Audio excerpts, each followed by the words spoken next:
Hello friends, welcome back to English amazing world.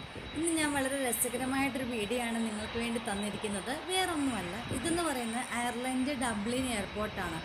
ഇപ്പോൾ ഇവിടുത്തെ climate നിങ്ങൾക്ക് വീഡിയോയിൽ കണ്ടാൽ മനസ്സിലാകും. ഭയങ്കര മഴയും നല്ല രീതിയിലുള്ള കാറ്റുമാണ്. അതുകൊണ്ട് ഇവിടെ വെതർ ഭയങ്കര ബാഡാണ്. അന്നേരം ആ ഒരു ടൈമിൽ ഇവിടെ ഒരു റൺവേ മാത്രമാണ് ഓപ്പൺ ആക്കിയിടത്തുള്ളൂ. നോർമലായിട്ടുള്ള ക്ലൈമറ്റൊക്കെ ആണെങ്കിൽ 2 റൺവേ ഒക്കെ അവർ ഓപ്പൺ ആക്കിയിടും കേട്ടോ. അങ്ങനെ ഒരു റൺവേ മാത്രമായിട്ട് ഓപ്പൺ ആക്കിയിടുമ്പോഴത്തേക്ക് ഈ ഫ്ലൈറ്റുകളെല്ലാം വന്നിട്ട് ഇങ്ങനെ ഒന്നിൻ്റെ പുറകെ ഒന്നായിട്ട് ഇങ്ങനെ വെയിറ്റ് ചെയ്ത് കിടക്കുവാണ്. ഈ ഫ്ലൈറ്റ് എല്ലാം കൂടെ ഒരു റൺവേയിലാണ് കിടക്കുന്നത്.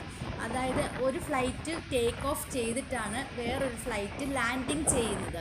അപ്പം നിങ്ങൾക്ക് വീഡിയോസിനകത്ത് കാണാൻ പറ്റും, ഒരു ഫ്ലൈറ്റ് നമുക്ക് വരുന്നുണ്ട്. ആ ഫ്ലൈറ്റ് വന്ന് പുറകിൽ ലാൻഡ് ചെയ്ത് കഴിയുമ്പോഴാണ് ഫ്രണ്ടിൽ കിടക്കുന്ന വേറൊരു ഫ്ലൈറ്റ് ടേക്ക് ഓഫ് ചെയ്യും.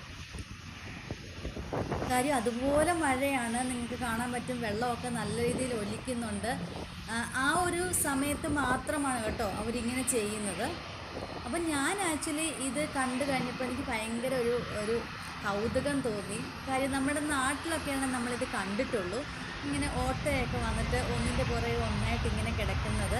അപ്പോൾ ഇത് കണ്ടപ്പോൾ ഭയങ്കരമായിട്ട് ഇഷ്ടം തോന്നിയപ്പോൾ എൻ്റെ ഫ്രണ്ട്സിനോട് ഷെയർ ചെയ്യാമെന്ന് വിചാരിച്ച് ഞാനിങ്ങനെ വീഡിയോസ് എടുത്തതാണ്. നമ്മളിത് അകത്തൊന്നും പോയി എടുത്തിട്ടുള്ള വീഡിയോസ് അല്ല കേട്ടോ. അതിൻ്റെ വെളിയിലാണ് ഞങ്ങൾ നിൽക്കുന്നത്. കാര്യം അവിടെ ഇങ്ങനെ വേലി പോലെ കെട്ടിയിട്ടുണ്ട്. അവിടെ നിന്ന് നമുക്ക് ഫോട്ടോസും വീഡിയോസൊക്കെ നമുക്ക് ഷൂട്ട് ചെയ്യാൻ പറ്റും. ഗാർഡൊക്കെ അവിടെ നിൽപ്പുണ്ട്. അവരിടയ്ക്ക് ചെക്കിങ്ങും കാര്യങ്ങളൊക്കെ ചെയ്യുന്നുണ്ട്. എന്തായാലും ഇത് നിങ്ങൾക്ക് ഇഷ്ടപ്പെടുവാണെങ്കിൽ ഒന്ന് ലൈക്ക് ചെയ്യണം, സബ്സ്ക്രൈബ് ചെയ്യണം. എങ്കിൽ മാത്രമേ ഞാൻ ഇനി ഇതുപോലെ വീഡിയോസൊക്കെ ഇടുമ്പോൾ നിങ്ങൾക്ക് അതിൻ്റെ നോട്ടിഫിക്കേഷൻ ലഭിക്കത്തുള്ളൂ. അപ്പോൾ ഇതുപോലെ വേറെ നിങ്ങൾ കണ്ടിട്ടുണ്ടെങ്കിൽ ഒന്ന് അറിയിച്ചേക്കെ. അപ്പോൾ എല്ലാവർക്കും ബൈ ബൈ.